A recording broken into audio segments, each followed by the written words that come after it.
What's going on, everybody? This is Moulton's Mind and Body. I am your host, Jeff Moulton. I'd like to welcome you back to the podcast, and if you're new, I appreciate you tuning in. So first off tonight is that I want to make a little announcement, and what that is I've officially teamed up with a company called Live One. And one thing that I want to talk about with them is their product that they just came out with. I've been using it about 60 days now, and what it is, it's called Coffee Smart. So what Coffee Smart is, it's a 5 different enhancing coffee supplement, if you want to call it that, where you put it into your coffee, either black coffee like a coffee creamer or some kind of alternative additive that you put in. So I drink my coffee black, and what I do is I put this powder in. It tastes like mocha, which is like a hot chocolate, and it has MCT oil, it has collagen, multivitamin, minerals, Himalayan sea salt. So it's got a lot of good things going on. 5 different enhancing things that they put into it. And if you're taking any of those on its own, it's basically one powder that has everything in it.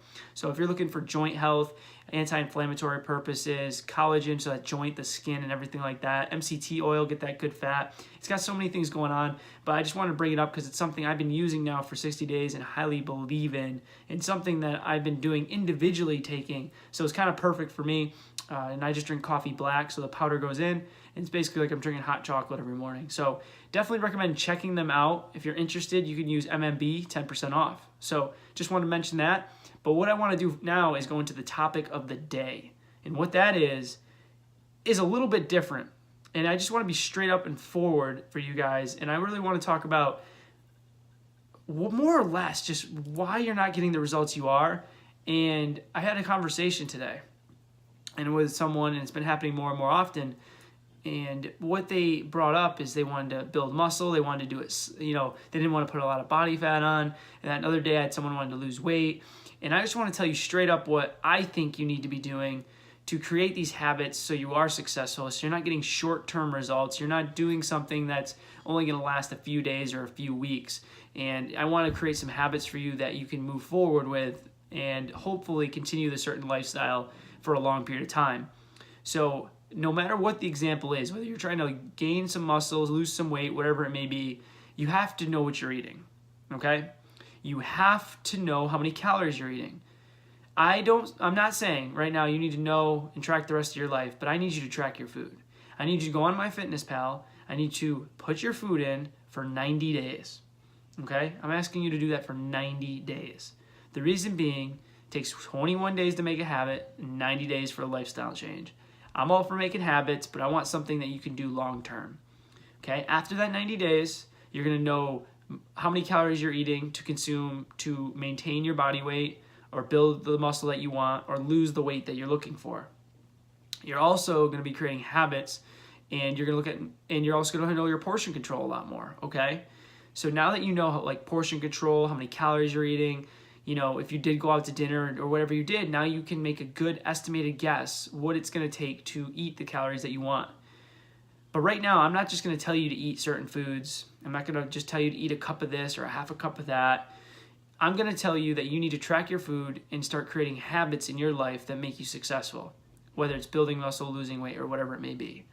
So first thing off, 90 days. That's what I'm going to ask you to do. The next thing is we're going to document your food through MyFitnessPal, okay? You need to be doing it. I know a lot of people are going to tell you that they don't want you tracking their food and you don't want to be doing this. And I know there's a lot of people out there that may think tracking is too difficult for them. I know that some people will become obsessed with that.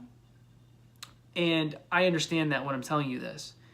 But it's important for me as a coach to make sure I know what's going on, and I need to create awareness for you of how much you're eating. I'm not going to tell you what to do all the time.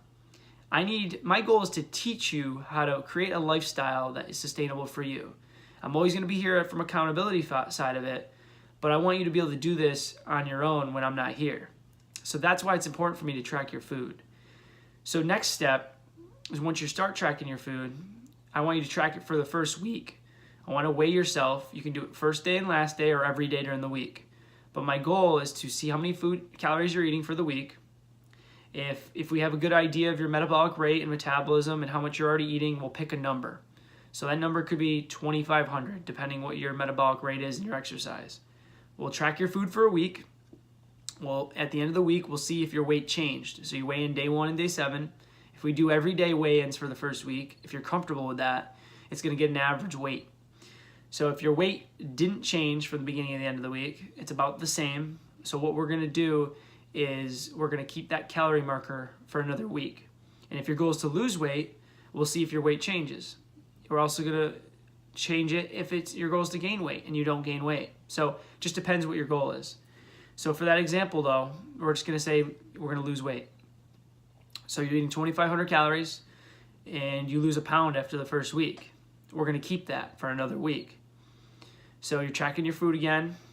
And when, something we didn't talk too much about is I want to start with number 1 with calories, but number 2, then we're going to go to macros. Okay? But first, I want to make sure we're getting the calories on week 1. So at the first week, you lost a pound. Now I want you to try to track your protein a little more accurately. I want to know what your body weight is. So if you're 160 pounds, we're going to go for 160 grams of protein. When you're in a deficit, which means you're trying to lose weight and you're burning more calories than you're taking in, it's important to keep your protein intake high because that's what's building or maintaining the muscle mass that you have. That is the repair that's going on, the recovery. It's very key, especially in a caloric deficit. You need more protein in a caloric deficit than you do at a caloric surplus. So now that you're eating that protein intake, say 160, now you have carbs and fats left. So our goal, again, is 2,500 calories in the day. So I'm not going to overstress this at first with you. The goal is to try to just get you to be aware of your calories and your proteins, fats, and carbs a little bit better. So as long as you're getting 160 grams of protein and then you're eating enough carbs and fats to equal up to the 2,500 calories, that's what we want to do next, okay? So after we do that, we continue to go week by week approach. If you're continuing to lose weight, we stay. If you plateau, we're going to wait 1 extra week and then continue to go on. If it plateaus again, we'll cut about 250 calories, okay? The other way is you can be a little bit more active. So it really just depends what fits best for you, okay? So that's where we're going to continue to move forward. Same goes if you're trying to gain muscle. We're trying to slowly bring your calories up, 250 calories at a time, making small increments. So we're not throwing on a lot of body fat. So 2,500 maintaining your body weight, we go 2,750, and we want to put about a half a pound to pound a week on if you're building muscle mass. If you're losing weight, 1 to 2 pounds a week is the goal. Now, I'm going to have a lot of people that think tracking their food, and not even think, but their opinion is that's not great for you to do. It's going to lead to obsession, but from my experience with people with eating disorders, clients that I've had, and my own personal experience, and just clients in general, I think it teaches them a lot. I think most people fail at doing it, though, because it's a big lifestyle change. You have to be more aware of what you're eating. You have to maybe put a scale in your house. It's very simple to do, though. Okay, if you're getting a food scale, leave it on your kitchen counter. If you're going to have a bowl of oatmeal in the morning, put your bowl on the scale, zero it out. Put the oatmeal in the bowl to the amount serving size that you want. Half a cup's 40 grams, a cup's 80 grams. And then if you want to put fruit in it, zero it out, put the berries in. And then there you go. You got your oatmeal and berries. Okay? It's very simple to do. It's just creating new habits. So this is why it's important to do it over a 90-day span to me, because I want to create a lifestyle change for you. I want you to at least do it for 90 days to get the results you want. This is the second part of that. If you're not doing this for 90 days, you'll have a short-term maybe success for a month, and then you go back to normal. If you're trying to train with me, for example, I haven't really talked about this much, is I have a website that just launched. I haven't really made the announcement yet, but it is live, and it's moltonsmb.com, and that's my online coaching service. If you're looking to work with me, it's a 90-day minimum, okay? It's 90 days to work with me because I'm not in this to get you a short-term, 1-month quick fix. It's a minimum of, say, 90 days because it takes time to get the results you want. And in 90 days, 3 months, you can get some decent results no matter which way you're going, as long as you're consistent and you're doing the things we need to do. I'll also send you a chart so we can look at your foods, proteins, carbs, fats, different options, things along those lines. So if you're interested in that, check out moltonsmb.com, and you can definitely just put an application in, hit the Get Started button, and it'll bring you right to an application page, which will come right to my email, and I'll be in touch with you within 24 hours, okay? So I think that's the important thing for that 90-day span is it's really key to keep a consistent documentation. So getting the food scale, getting your calories, getting your macros down. With the macros, if you're not familiar with them, carbs, fats, and proteins, we will work on over that span. But at the beginning, I want to keep this simple. I want you to just document your food through MyFitnessPal, keep your protein high, and then as the weeks go on, we'll modify as we need be. And then really setting a program that works for you. So if you're doing your own program, make sure it's something that's doable for you, that's actually reasonable, so you're not overdoing it, right? I think so many people try to do, these 6-7 days, 6-day-a-week programs, and they burn themselves out, they miss 2 days, and then they fall off track, and then they get defeated. I'd rather see you do 3 to 4 days and hit it every week than doing 5 to 6 and missing 1 or 2. Okay, so find a program that's reasonable for you. Again, if you're not sure, we can come up with one. All right, so that's key. That's really important, because the big thing right here is setting yourself up for success and setting up for a realistic expectation at first. Okay, so those are the most important things to me. A program that's locked down and you can consistently do, food that you can track, and I'll give you a list of it all, and then just making sure there's 2 other things I want to go over, okay? And what that is hydration and sleep. Hydration and sleep is so important, okay? If you're tracking your food and you're documenting it and you're working out, but you're not sleeping, it's over for you. You got to know, you're not going to recover, you're not going to grow, you're going to break down. If you're not hydrating, your muscles are 70 to 80% water. You're not gonna recover good enough. You're gonna feel lethargic. You're gonna feel sluggish. You're gonna feel tired. So you need to be doing these things. It's super, super important, and there's no excuse for it. You have to keep accountability. It's gonna be lifestyle changes, and you're gonna be taking steps to do that. But those are things I'm gonna need you to do. So when you ask me a question, what it takes to get the results you want, building muscle at a slow rate without putting body fat on, you better be disciplined and know your food intake. If you have no idea what you're eating, how can I tell you to slowly build muscle and help you decide on calorie marker to do that? It's impossible. It's a guessing game for me, and I don't want to do that because it's not going to help you out and not going to help me out. I can't do that. Same thing losing weight. I'm not going to throw a random number at the wall and see if it works. We need to document your food. We need to see how your body reacts.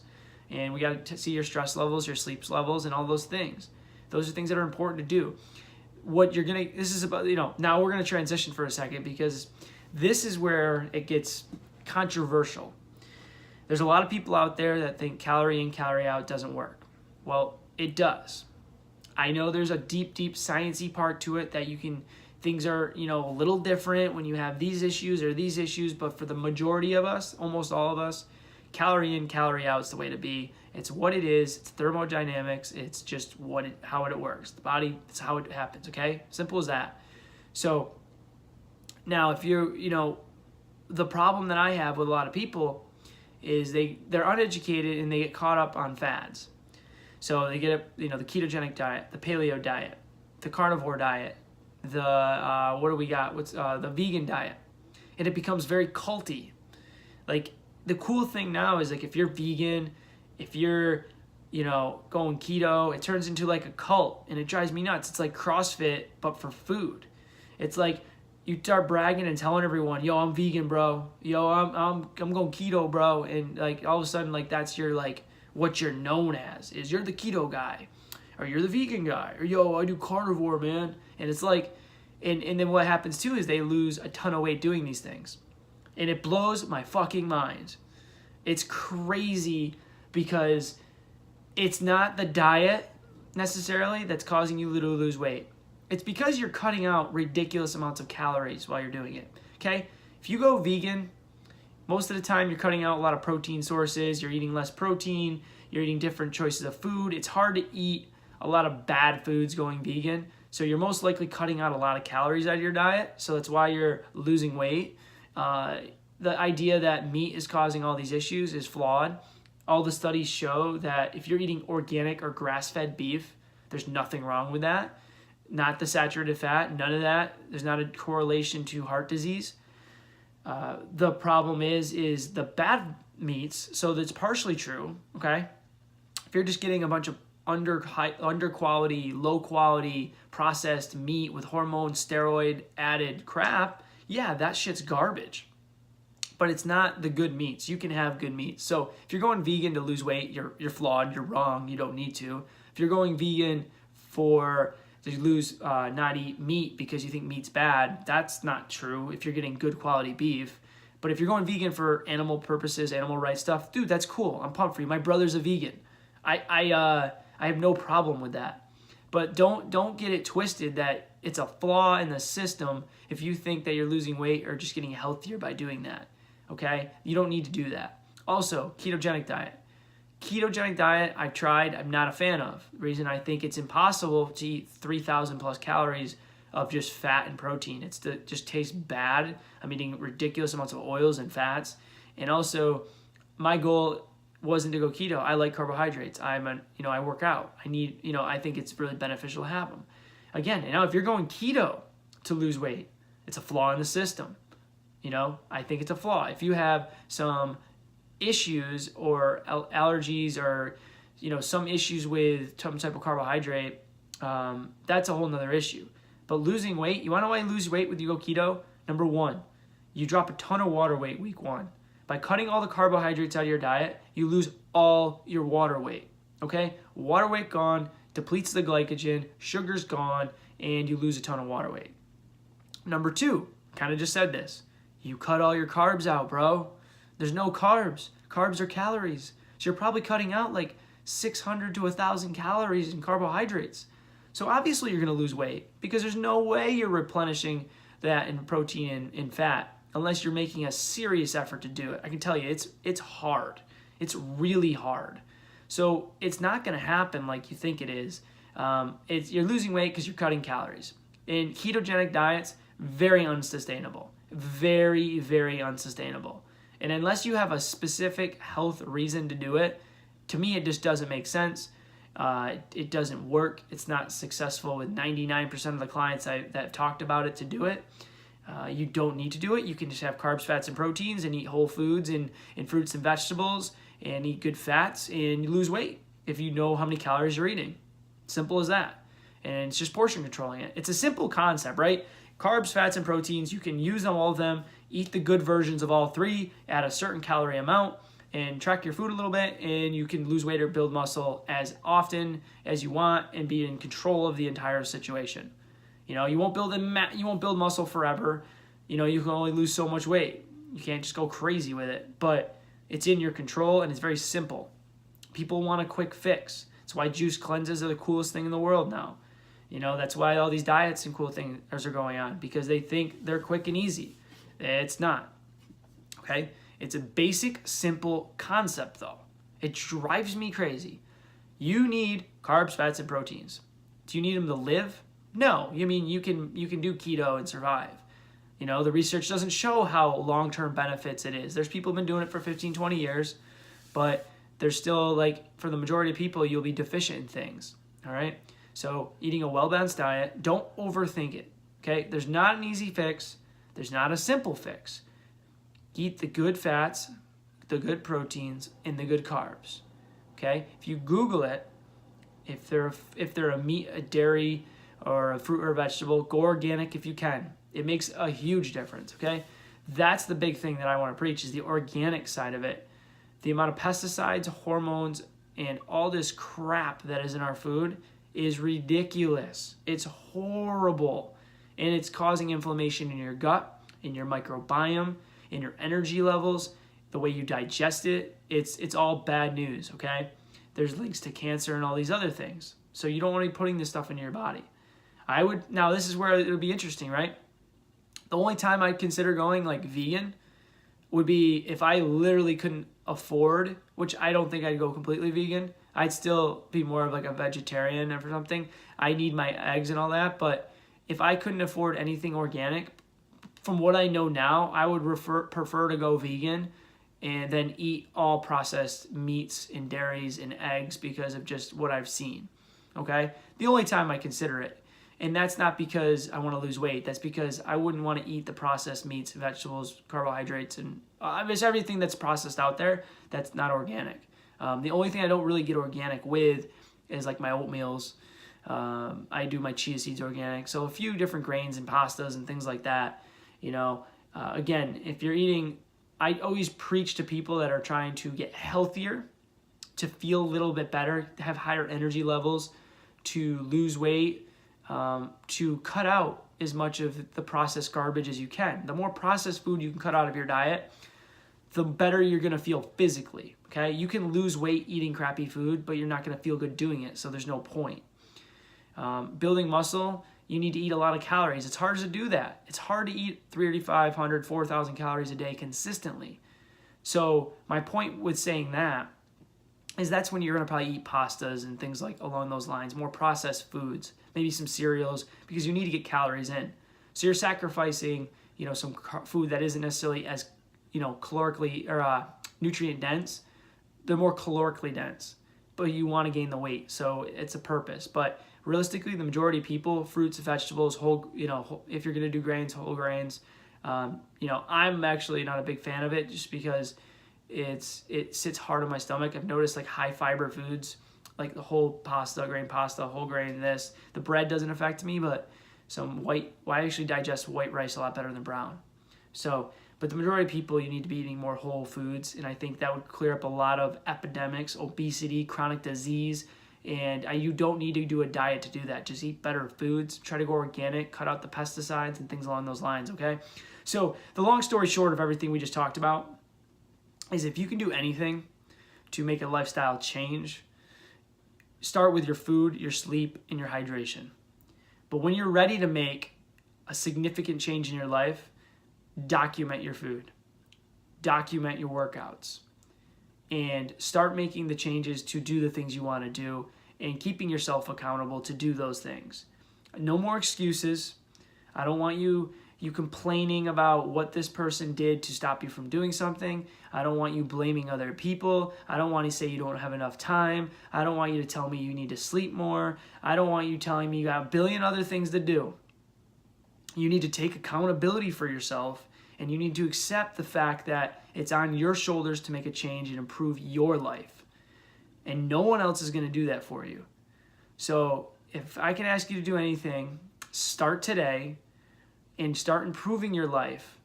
Eat better, sleep more, work out more, and let's just stress less. All right, guys? I hope you enjoyed the podcast today. And moving forward, we're going to have a really cool, interesting guest on this weekend.